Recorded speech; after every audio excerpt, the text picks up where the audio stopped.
My name is Naiomi Gonzales, and I am in the Master's of Theological Studies program. And I'll be honest, initially, I had no intention of applying to the Seminary Scholars Program. I don't think when I initially saw it, I met the criteria. I just thought, oh, I'll just go to Phillips online. That'd be cool. But then Ulysses called me, and apparently my friend, who is in the DMin program, had told him I would be a good fit. But when he called, I was like, I was gonna do it online. I don't qualify for it. I don't qualify for the seminaries program.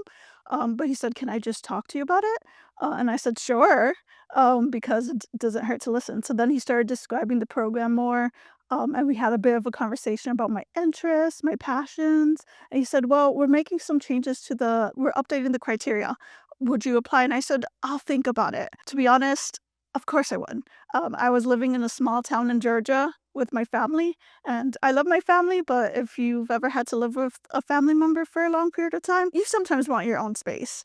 And if you've lived in a small area, like a small town, you kind of want to move somewhere else. And I know some people are like, Tulsa's not that big. It's bigger than Hinesville, Georgia. So I applied. So after we talked for a bit, and a few weeks later, I think the criteria was updated. And I was like, "You know what? I'm just gonna apply. If I don't get in, I don't get in." I figured, I knew I wanted to go back to seminary. I'm a big nerd. I love education, and I really love seminary, because the vibe is a bit different than other academic institutions. So I thought, "You know what? I'm gonna go apply and see what happens." At one point, I was able to visit Phillips, and I was like, "I love this." I love the faculty. I was able to meet with some faculty members, and to be honest, I knew one of the faculty members from Bright Divinity School, and so I already knew he was awesome, and just the other faculty members were kind, intelligent, and then the administration was so helpful, and the passion for social justice that I saw among the other faculty members and some of the other students, I thought, I can make it here. And then I saw just a tiny bit of Tulsa, and I thought, you know what? It's bigger than Hinesville. I think I'm going to love it here. So then I applied. I was a finalist, did the interviews, and I was like, I am definitely coming here. So far, it's been great. I'm enjoying my classes. I'm enjoying getting to know some of the other students, some of the other seminary scholars. The faculty is great. The admin is fantastic. They put up with my 1,000 questions, or if I have any concerns, I'm like, what's going on? They will patiently answer. I'm loving when I get a chance to go to chapel.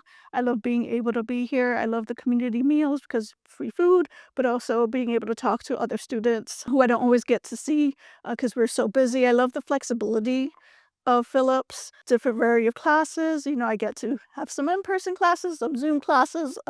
I basically live at Phillips though, because I'm also a student worker. So I'm here almost every day, which I love.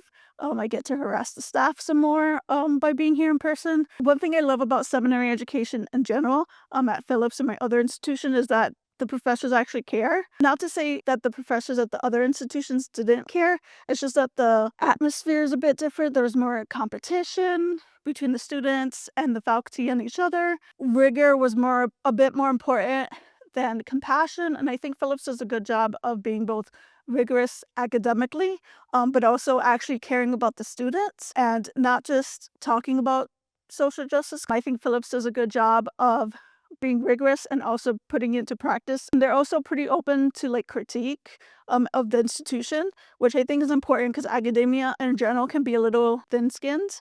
And so they don't always appreciate people who have suggestions about ways to improve. They're not always willing to listen. In other academic institutions, especially non-seminary ones, there's a lot of departmental politics that if you don't quite fit in, you can get penalized. And I think Phillips tries really hard to not have those, or to at least be more clear about expectations and things like that. So I really appreciate that, and I appreciate the willingness to listen and the fact that social justice isn't just a talking point, but it's something that they try to embody.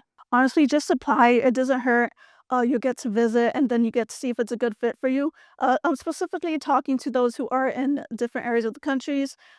Moving is scary and it can be difficult, but just it doesn't hurt to apply and visit, and then just talk about your situation with admin.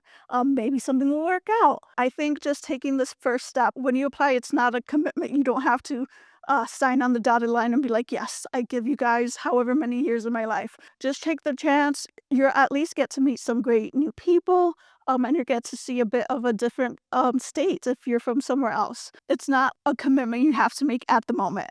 I just say just apply, see if it's a good fit, come down and visit, and just get to know the people. And if it's a fit, it's a fit. And if not, you can at least say, hey, I tried. But if you say, oh, I'm not qualified or I'm not going to like it, you're already shutting yourself off from opportunities. Something that I've been told that I keep in mind is let the other person say no to you. If you're worried that, oh, I'm not smart enough, I'm not, like, just apply. Don't shut yourself off. Don't say no to yourself. Just apply and see what opportunities may arise.